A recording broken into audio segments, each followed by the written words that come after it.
It's been 4 years since Phoenix police and county prosecutors lied, made up evidence, and invented a fake gang, all to falsely charge this group of protesters. It was a huge scandal, and it still is.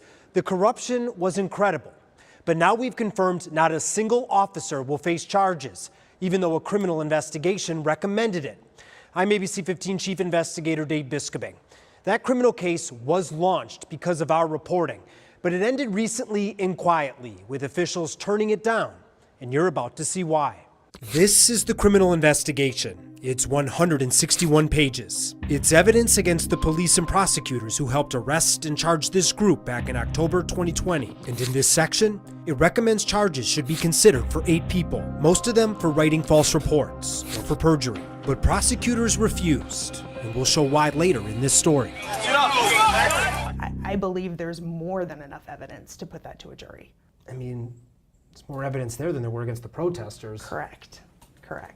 Christina Carter is a defense attorney who represented some of those protesters. You were an attorney kind of right there at the beginning. I mean, we've shown video of you sitting in court with one of the protesters who was, lied about and falsely charged. And so now we're here more than 4 years later. Have you seen any real accountability for the officers involved yet? I have not. So let's break down this investigation. It was done by a retired FBI agent named James Eggleston. His report recommended perjury charges for 2 people, Sergeant Doug McBride and Prosecutor April Sponsel. They told a grand jury the group was a documented gang called ACAB, something they knew was false. The ACAB gang. And our investigation also exposed even wilder accusations. Court records show the state called a police witness to testify that ACAB was just as dangerous and in many ways more dangerous than notorious gangs like the Crips and the Bloods. The Crips and the Bloods. For reference, it's estimated that those street gangs have committed more than 15,000 homicides, while this group carries umbrellas. The criminal investigation also suggested charges for 5 officers: Joseph Crawley, James Grote, George Herr, Adam Legier, and Alex Volk. They were accused of tampering with the public record, basically knowingly writing false reports. Some of the false reports were written about Ryder Collins. He's a nurse from Prescott who was downtown to meet up with a photography group when he saw the protesters marching and watched from the sidewalk. But police swept him up. I come out here to do photography. I didn't know this was a thing. Then made things up to justify his arrest. Should have stayed in Prescott. The investigation found other false reports were written about Suvarna Ratnam. She was a protester with the group, but Phoenix also brought false charges against her from another protest. They claimed she tried to stab them with a sharpened umbrella, almost like a joust. But we obtained video showing that was entirely made up, and our reporting was cited in the criminal investigation. Just speaking as to Suvarna. Christina Carter was one of Suvarna's defense attorneys. She was participating in a demonstration. You can see them here together at this October 2020 court hearing. And 4 years later, Christina's troubled by the long delay between then and now. Do you feel like the intent was just to draw this out as long as possible? Do you think that's part of the calculus? I do. I think delay is absolutely a part of the calculus.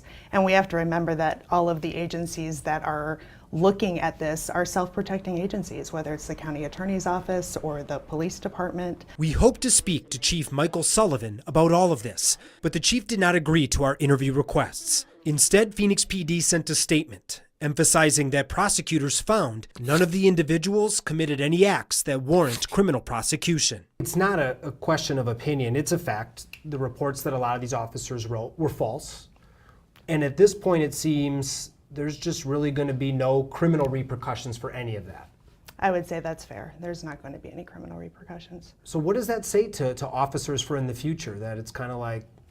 I think it speaks to there's no accountability. There's no real accountability. So who made the decision not to prosecute? That would be lame duck Pinal County Attorney Kent Volkmer. His office took over the case because Maricopa County was tied up in the scandal. Volkmer also ignored our interview requests, but in his turned-down letter, he wrote he couldn't prove beyond a reasonable doubt that the officers knew or believed they were making false statements. I think that, reading that denial letter in which they referenced beyond a reasonable doubt, that's a question for a jury. Now, 2 final things. One, that criminal investigation also asked prosecutors to consider an assault charge for one of the officers.